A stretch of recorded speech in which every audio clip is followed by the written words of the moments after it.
Baiklah, Assalamualaikum warahmatullahi wabarakatuh.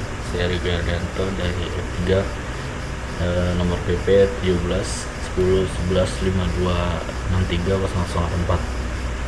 Pada saat ini saya akan berceramah tentang perilaku seks bebas yang terjadi saat ini. Pada saat ini seks bebas adalah salah satu masalah yang melanda remaja di Indonesia. Hal ini terjadi karena pergaulan bebas, pengaruh media sosial, keadaan lingkungan, masyarakat tidak berpegangan teguh pada agama, dan kurangnya perhatian orang tua. Remaja muda terpengaruh dan mengikuti hawa nafsu karena tidak dibentengi oleh iman yang kuat. Remaja di Indonesia telah terbukti mulai melakukan hubungan seks pada usia muda.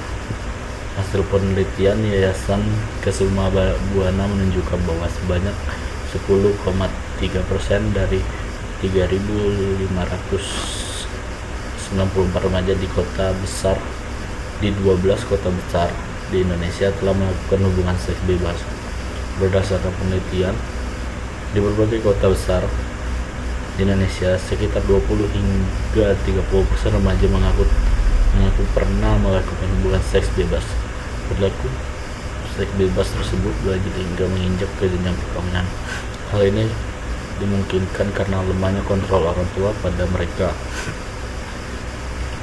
Pakar seks bebas, spesialis obstetri dan ginekologi Dr. Boyke Jenugraha di Jakarta mengungkapkan bahwa dari tahun ke tahun data remaja yang melakukan hubungan seks bebas semakin meningkat dari sekitar 5% pada tahun 1980 menjadi 20% pada tahun 2002.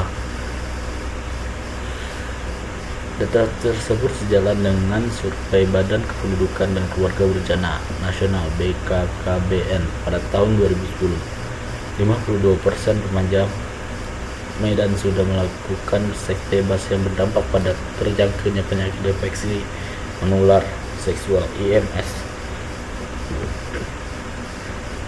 Ini artinya setiap tahunnya fenomena seks bebas atau perilaku seks pranikah yang dilakukan remaja tersebut mengalami peningkatan, bahkan menambah korban penularan PMS, penyakit atau biasa disebut dengan penyakit menular seks.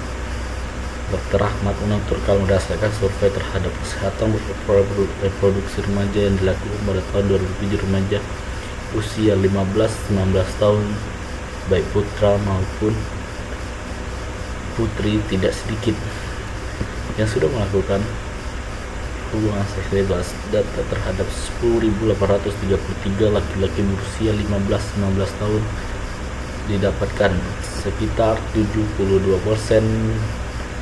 sudah berpacaran, sekitar 92% sudah pernah berciuman, sekitar 62% sudah pernah meraba-raba pasangan, sekitar 10,2% sudah pernah melakukan hubungan seksual. Sedangkan hasil survei dari 9.344 remaja putra yang berusia 15-19 tahun didapatkan data sekitar 77% sudah berpacaran, sekitar 92% sudah pernah berciuman, sekitar 62% sudah pernah meraba-raba pasangan, sekitar 6,3%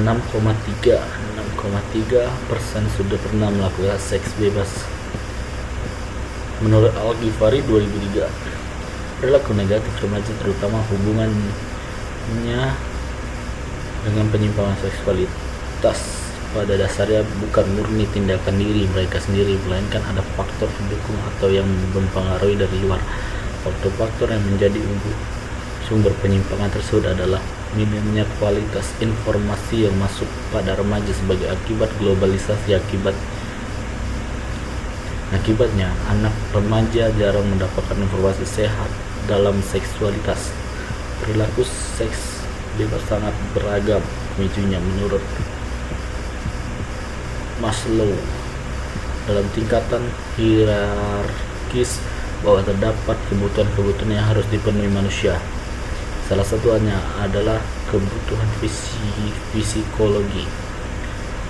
Kebutuhan fisiologi mencakup kebutuhan dasar manusia dalam bertahan hidup, yaitu kebutuhan yang bersifat instinktif. Ini biasanya akan sukar untuk dikendalikan atau ditahan oleh individu, terutama dorongan seks. Sedangkan menurut Desmita, seks bebas adalah segala cara mengekspresikan dan melepaskan dorongan seksual yang berasal dari kematangan organ seksual, seperti berkencan, intim, bercumbu sampai melakukan kontak seksual. Tetapi perilaku tersebut dinilai tidak sesuai dengan norma karena remaja belum memiliki pengalaman tentang seksual. Mengungkapkan bahwa perilaku seksual pranikah adalah hubungan seks antara pria dan wanita tanpa adanya ikatan perkawinan. Jadi dorongan yang diakibatkan oleh kurangnya pengertian tentang seks itu bisa mempengaruhi dorongan remaja untuk melakukan seks bebas atau melakukan tindakan-tindakan yang di luar nikah dan bisa merugikan bagi diri sendiri. Kita